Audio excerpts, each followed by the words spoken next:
Hello, everyone. It's Pastor Andy Hagen. Good to be with you again. This is the fourth episode in this series, Who Do You Say That I Am? Jesus' question to us. The idea is to look at answers that can be made about who Jesus was, mostly in his earthly ministry, although we will look at some of the titles and understandings of Jesus that come upon later reflection post-Easter.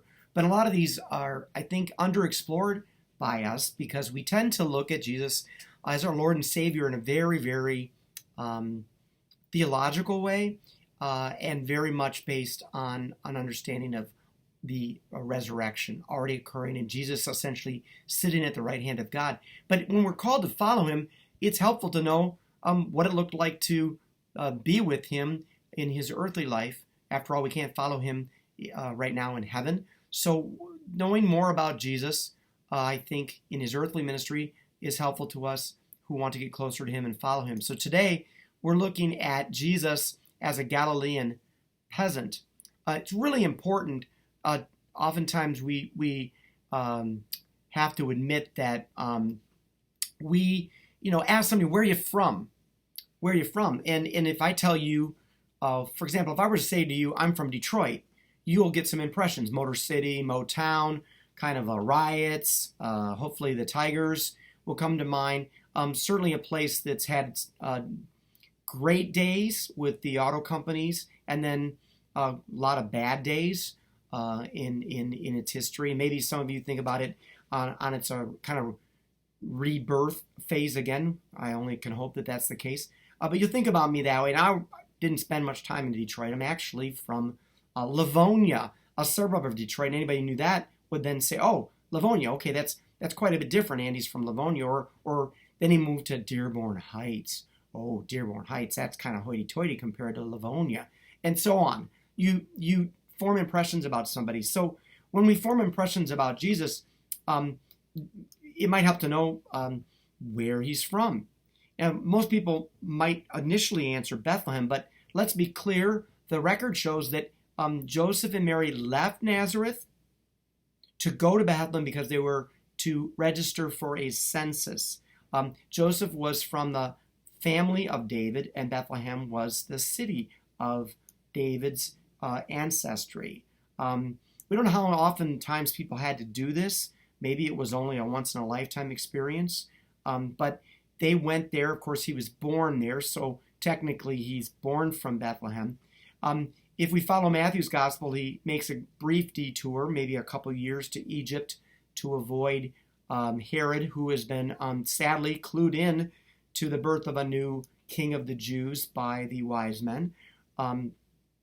He does end up, though, not going back to Bethlehem from Egypt, but going to Nazareth. What's Nazareth? Well, it's a pretty small town in the biblical record, such a small place that Nathanael, when told that the Messiah, Jesus, comes from Nazareth, responds in a very snobby way, can anything good come out of Nazareth?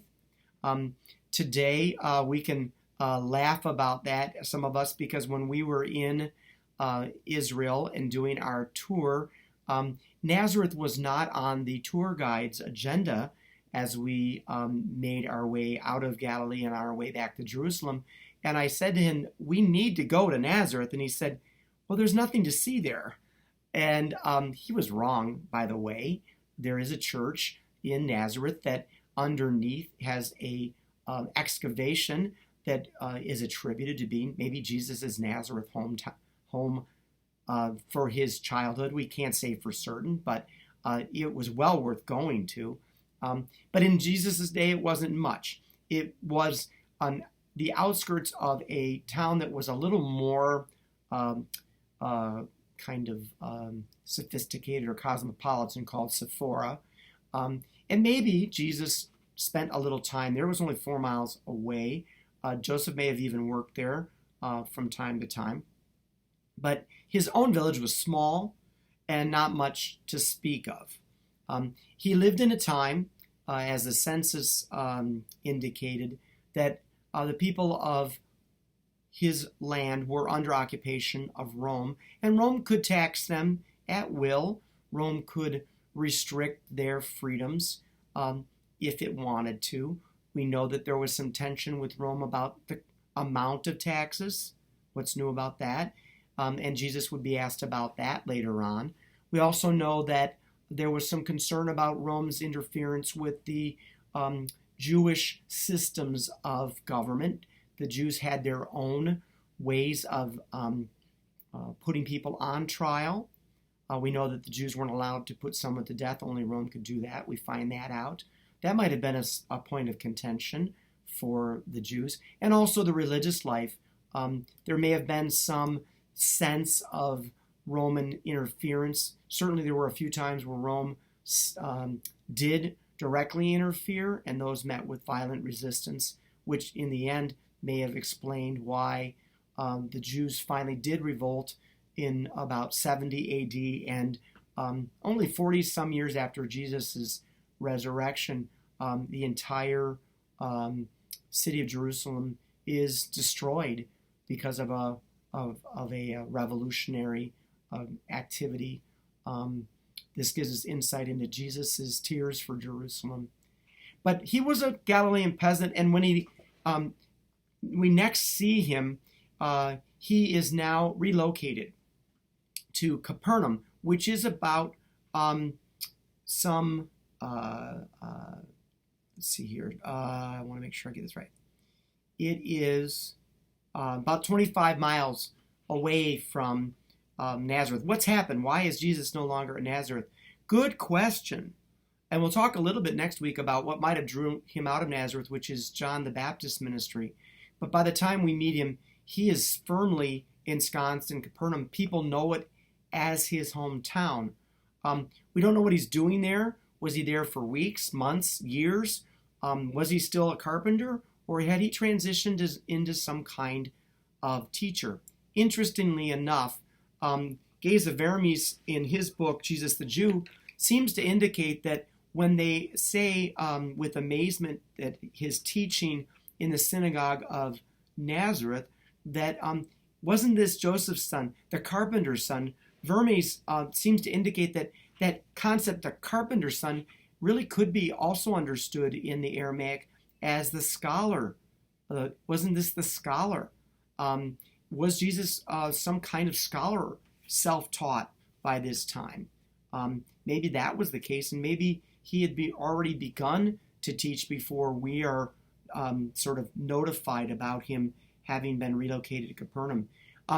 Recognize that by relocating to Capernaum, he was not living out the potentially the sacred responsibility he had to take care of his mother. We may believe that he had left her in the capable keeping of his 4 brothers. That may be the case. If that is true, Jesus may have shown more of the evidence of his capabilities, his understanding, after he left home, so that when he came back home to preach, they may have been kind of surprised. Maybe he had been active in a synagogue in Capernaum, of which there is one excavation you can see. Then that may explain why they were surprised at Jesus. He may have been away for a while, and he had done studying that they were not aware of. On the other hand, it could have been simply that Jesus received a spiritual awakening that brought that about. We can't know for sure, but both are possible, of course. Who does he call? Galileans. He lives around Galilee. He ministers most of his time around Galilee. He brings Galileans to walk with him. He goes to Galilean villages. He gets upset with the Galilean villages around there for not listening. Really, truly, we must understand him as a Galilean peasant, which also means that he was a rube in many ways. He may have had some supernatural characteristics expressed then, but if we assume more his nurture, he probably only spoke Aramaic. He probably read a little Hebrew, but maybe more. And Greek might have been something that he could understand. He never wrote anything that we have, so we can't say for sure, but he would have been in the position perhaps to meet people where Greek would have been the lingua franca, the language that they would have spoken. His upbringing was poor. His father was a worker who didn't own land. So Jesus' affinity with the poor is well understood. He knew what it was like for them. When the disciples are hungry, they pluck the grain from the fields on the Sabbath.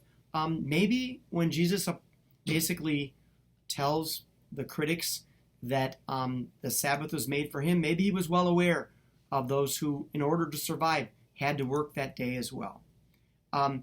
His people were poor and powerless. Rome could at any time tell them to relocate, tear down their village, take their young men into servitude.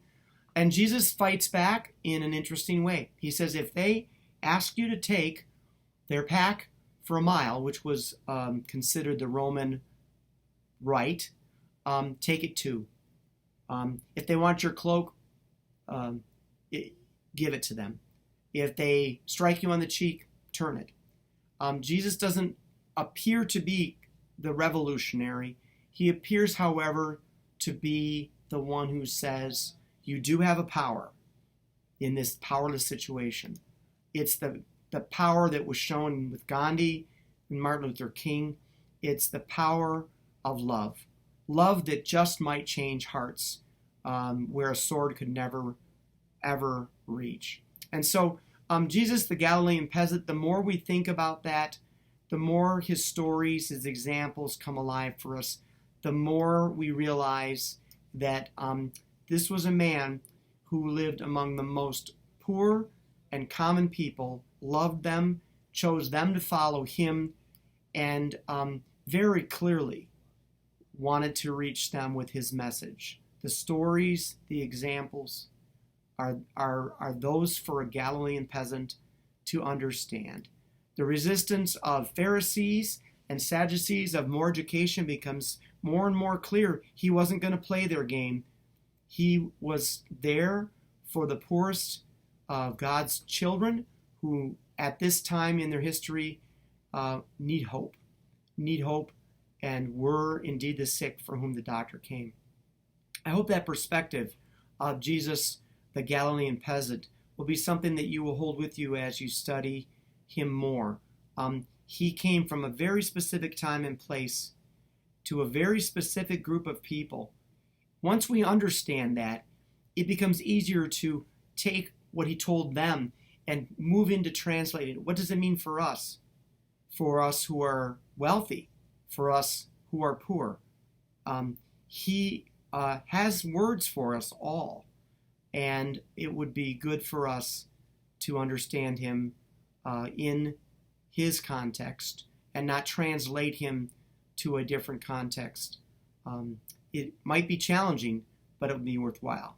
Thanks for being with me for chapter 4 of Who Do You Say That I Am?